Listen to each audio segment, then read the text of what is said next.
Whaling was one of the first viable industries established in the Swan River colony following the 1829 arrival of British settlers to Western Australia. The industry had numerous ups and downs. From 1963 to 1978, Cheney's II harpooned and captured whales along the continental shelf off the southern coast of Western Australia. The carcasses were towed back to the whaling station here in King George Sound. During a gale in 1992, the moorings broke, and the ship ran aground on a bank on the east side of the harbor, where the vessel remains to this day. By the end of commercial whaling, the remaining humpback population was just over 5,000, and the population of humpback whales globally had been reduced by more than 95%. Today, the annual humpback migration along the west coast of Australia is said to be the largest in the world, with numbers estimated to be over 40,000. The season for whales here starts from June until October. You can see whales from almost anywhere that looks upon King George Sound or along the coast of the Torndirrup National Park.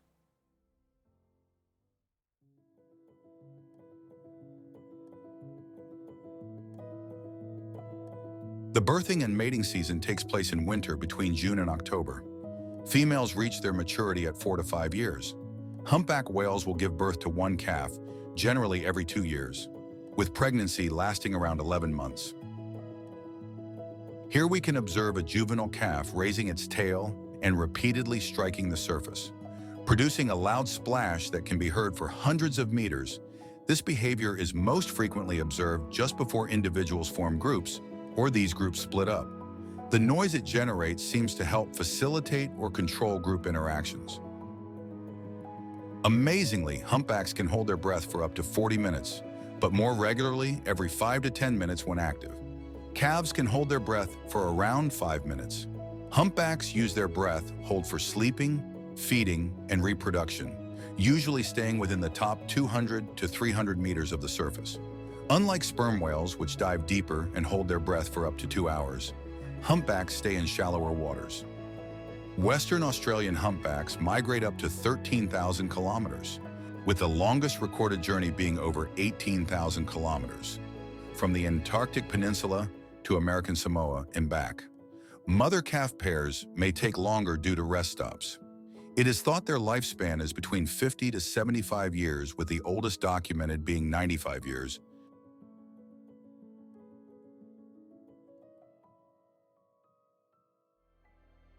Just off the coast situated between here and Busselton, research is being conducted yearly around the October-November period for the rare and elusive pygmy blue whale.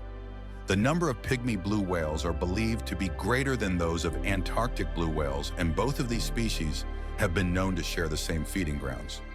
What is truly remarkable is the DNA research that was taken from blue whales feeding off Antarctica produced results of 6 blue whales who had both Antarctic blue whale and pygmy blue whale in their genetics.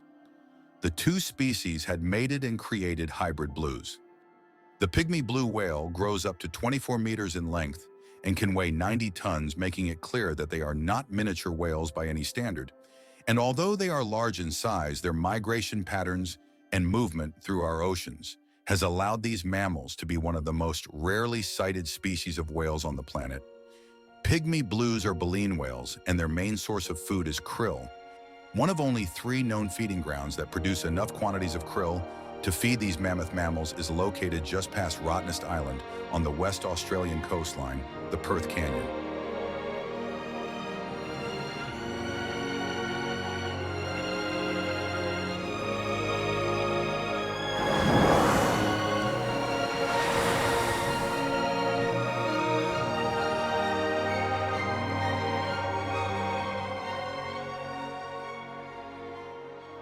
And with a focus on conservation, these mammals will be here for us and future generations to enjoy.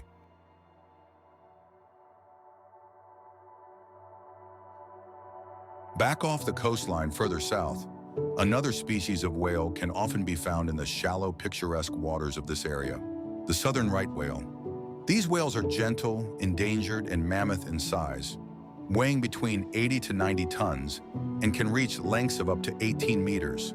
Tragically, their name was coined because they were very inquisitive and occupied waters close to the beach to give birth to their young, So they were the right whale to hunt in the Southern Ocean and a favorite amongst whalers. Recovering after many years of extensive whaling, the southern right whale population in Australia only numbers between 3,000 to 4,000 individuals. The good news is that the population is growing by about 6% every year, with females having one precious calf every 3 to 4 years on average. Similar to the humpback whale migration, the southern right whales migrate each year, traveling between different areas at different times. During summer, they feed in subantarctic waters of the Southern Ocean, while during winter and spring, they move to warmer waters off the southern coast of Australia. The pod you can see here have taken shelter and rest for a few days in the calm waters just off the beach at a spot famous for its whaling history, Misery Beach. A spot only a few minutes away from where whales used to be pulled from the water after being hunted before being processed at the local whaling station. Today, unlike the past, these southern rights are allowed to flourish and enjoy the shallow waters as a protected species before continuing their journey during the warmer months here in WA.